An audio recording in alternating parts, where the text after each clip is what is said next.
quickly, shown a lot of enthusiasm in our work, and a great high sense of devotion and dedication to our high calling as members of Parliament of the National Assembly of the Republic of Kenya.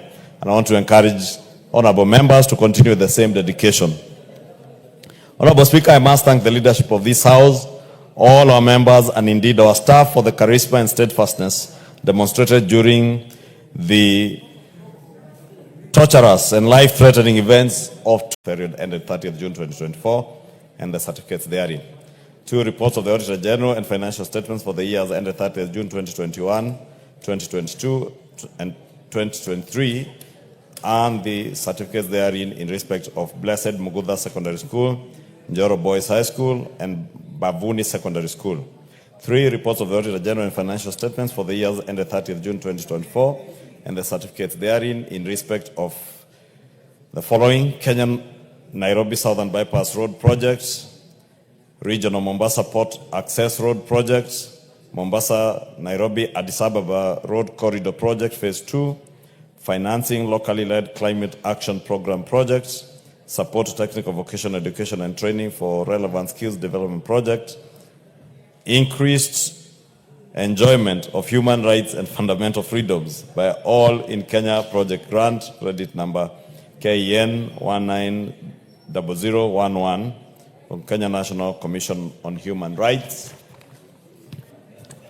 USAID Boresha Jamii Project, Africa Center of Excellence in Sustainable Use of Insects as Food and the Feeds Project, Kenya National Western Bypass Project, Second Kenya Informal Settlements Improvement Project, Kenya Urban Support Program, IDA credit number 61340, KR, State Department of Housing and Urban Development, Kenya Youth Employment and Opportunities Project, East Africa Skills Transformation and Regional Integration Project, Horn of Africa Gateway Development Project, Global Fund, Provision of Quality Care and Prevention Services for all people in Kenya with TB, leprosy, and lung diseases program, Global Fund, to contribute to achieving Vision 2030 through universal access to comprehensive HIV prevention, treatment, and care program, Global Fund to reduce malaria incidents and deaths by at least 75% by 2016 levels by 2023, working towards a malaria-free Kenya program, multinational Horn of Africa Isiolo Mandera Corridor,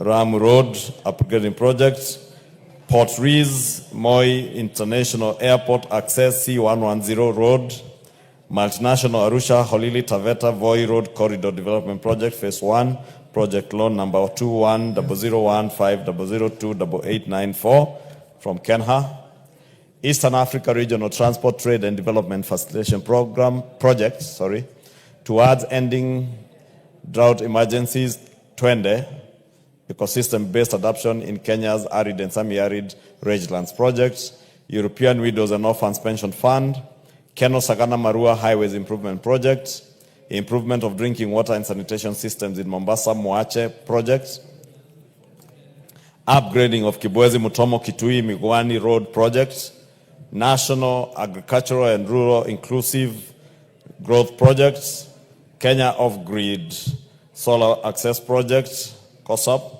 Kenya Serial Enhancement Program, Kenya Transformation Centers Digital Platform Project, Kenya Climate Smart Agriculture Project, East Africa Skills for Transformation and Regional Integration Project, Kenya Water Security and Climate Resilience Projects, multinational drought resilience and sustainable livelihoods programs in the Horn of Africa, program for legal empowerment and aid delivery projects, Mombasa Mariakani Highways Projects, Roads Lot 1, Mombasa Kwa ADF loan from Kenha, multinational to build resilience for food and nutrition security in the Horn of Africa, BRIFONS, State Department for Agriculture. And lastly, the small-scale irrigation and value addition projects, ADF loan 2001300145530 and grant number 5570155000751 from the State Department of Agriculture. Thank you. Thank you, Majority Leader. Chairperson, Departmental Committee on Education. Malulu Njendi. Yes. Honorable Speaker, I beg to lay the following paper on the table of the House today, Thursday, 5th December 2024. Report of the Departmental Committee on Education on its consideration of the Learners with Disabilities Bill, Senate Bill number 10 of 2023. Thank you. Chairperson, Departmental Committee on Justice and Legal Affairs. Mutuse. Mr. Speaker, the chair is not in, and we are supposed to table the joint report on NADCO, but the co-chair in the Senate has not yet signed, so we request for more time so that we can table in the course of the business this afternoon. You sure you'll have it this afternoon? It is just waiting for signature from the joint chair in the Senate, Honorable Wakili Sigei. So when it comes, alert the chair. I will do so, Mr. Speaker. Next order.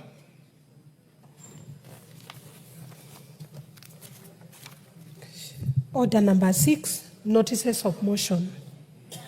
Order number 7, questions and statements. Isn't there a notice of motion? Or it's the same thing, Mutuse? Okay, there was also a notice of motion. The same reasons apply? The same reasons apply. Thank you.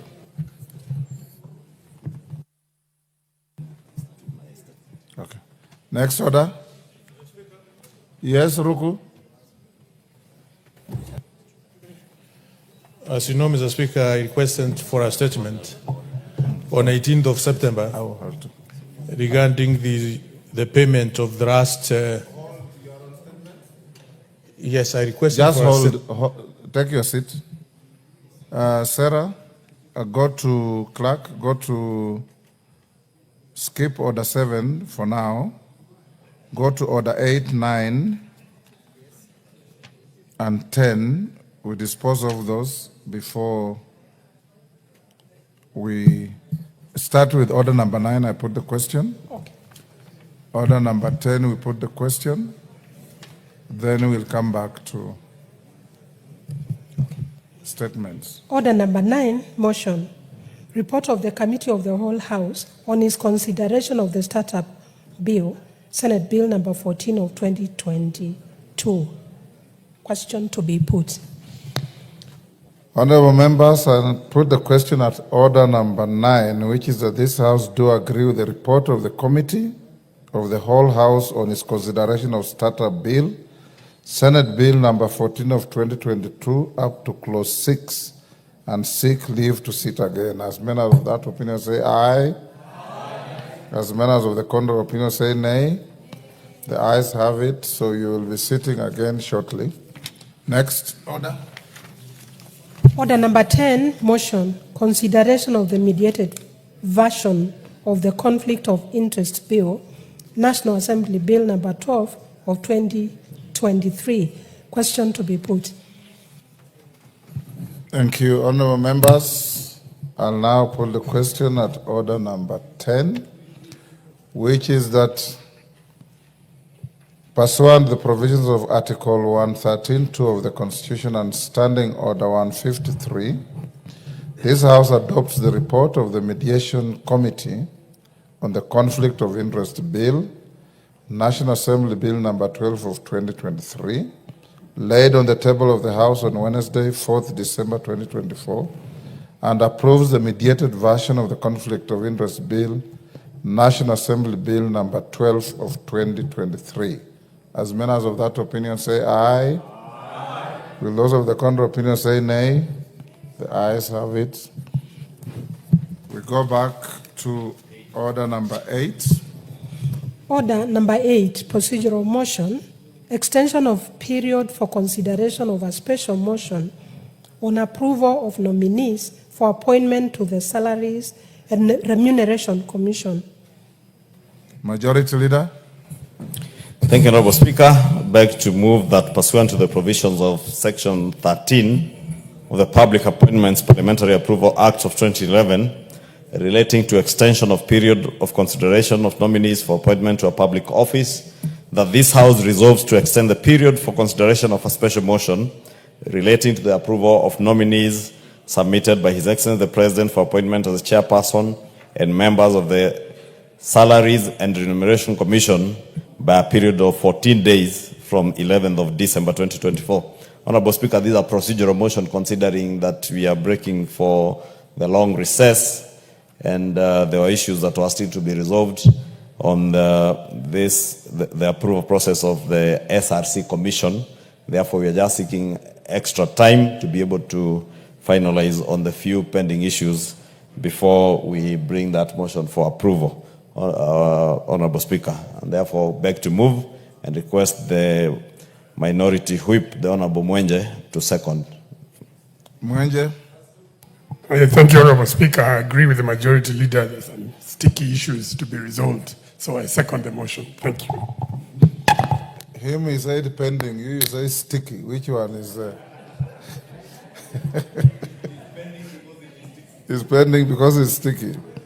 Honorable members, I now propose the question, which is that, pursuant to the provisions of Section 13 of the Public Appointments Parliamentary Approval Act 2011, relating to the extension of a period of consideration of nominees for appointment to a public office, this House resolves to extend the period for the consideration of a special motion relating to the approval of nominees submitted by His Excellency the President for appointment as the chairperson and members of the Salaries and Remuneration Commission by a period of 14 days from 11th December 2024.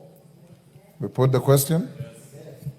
Honorable members, I'll now put the question, which is that pursuant to the provisions of Section 13 of the Public Appointments Parliamentary Approval Act 2011, relating to extension of period of consideration of nominees for appointment to a public office, this House resolves to extend the period for consideration of a special motion relating to the approval of nominees submitted by His Excellency the President for appointment as the chairperson and members of the Salaries and Remuneration Commission by a period of 14 days from 11th December 2024. As members of that opinion say aye. Aye. Will those of the contrary opinion say nay? The ayes have it. Go back to order number 7. Order number 7, questions and statements. Majority Leader, we'll start with your statement. Thank you, Honorable Speaker. The usual Thursday statement, today being a very special Thursday, Honorable Speaker, being the last Thursday of this year for normal sittings. Honorable Speaker, pursuant to the provisions of Standing Order 44-2A, I rise to give the following statement on behalf of the House Business Committee, which met on Monday, 2nd December 2024, to prioritize business for consideration during the week. As members are aware, the House is scheduled to proceed for the long recess commencing after today's session, going by our calendar of regular sittings.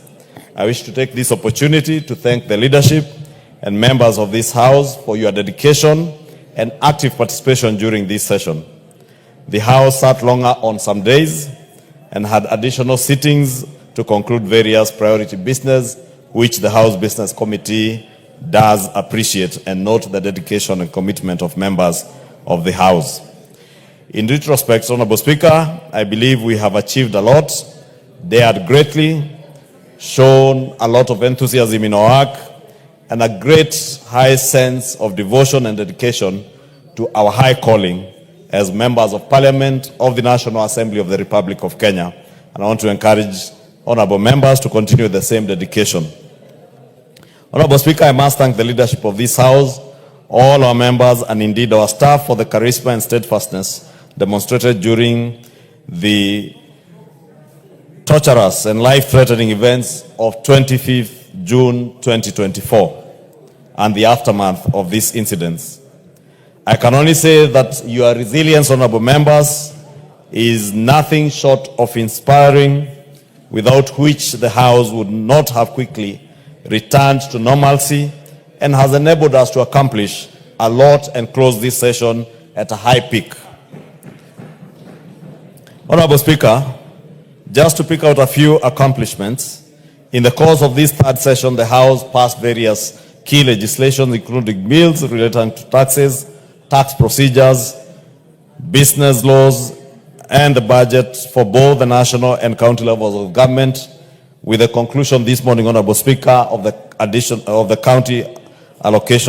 county revenue allocation bill, which was concluded this morning following the message that came from the Senate that you relayed to the House. Additionally, Honorable Speaker, the House considered and approved various nominees for appointment to various positions, including the reconstitution of the cabinet, and Honorable Speaker, as you very well noted, with very good new innovations of even including members of the public questions in the vetting process. And indeed, we must also note, as the House Business Committee, note your leadership, Honorable Speaker, in the Committee on Appointments, since these were some of the innovations that you led the Appointments Committee to innovate. There have also been constitutional commissions and other state and public officers whom we have approved, including the one that you just read the message from Mr. Nyaoma, the Deputy Governor of the Central Bank, which we concluded and passed on to the Senate. Honorable Speaker, the House has also demonstrated its responsiveness to the issues affecting the public and risen to the occasion to address them. Of note, when the public raised concerns regarding the new funding model for our university education and the teething challenges faced in the implementation of the universal health care under Taifa Care, this House requested you to convene a Kamukunji with the respective cabinet secretaries to iron out the challenges, and you did so, Honorable Speaker, and the House Business Committee notes with gratitude your commitment to enabling and shepherding the House to resolve issues that are of concern to the people that we meet here to represent. Honorable Speaker, it is also worth noting that the House also robustly executed its oversight roles through parliamentary questions and statements sought by members of this House to cabinet secretaries who have appeared to answer and respond to these questions and statements from the public brought to the House on behalf of the people by their elected representatives. I may not be able, Honorable Speaker, to list all the achievements, but allow me to sincerely register my thanks to the House for the work well done this year, and especially during this last session of this year. Honorable Speaker, as we recollect and appreciate what has been achieved, I wish to point out that the mission of the 13th Parliament is not yet over. We still have a significant number of legislative proposals, bills, statutory instruments, and other reports that will most certainly need our keen attention when the House resumes on Tuesday, 11th February 2025. And Honorable Speaker, as you indicated, should there be need for a special sitting, I am certain that all these members are ready and willing to appear for a special sitting for any urgent business that may come in. And I thank them for their dedication. I therefore want to urge all members to rest during this recess, rejuvenate yourselves, and spend time with your families. They are the most important part of your being, your families. Spend good time with them this Christmas season. And also your larger families, the constituents that you represent, the people who have given you the great honor to come and represent them in this House, spend time with them and share Christmas with them.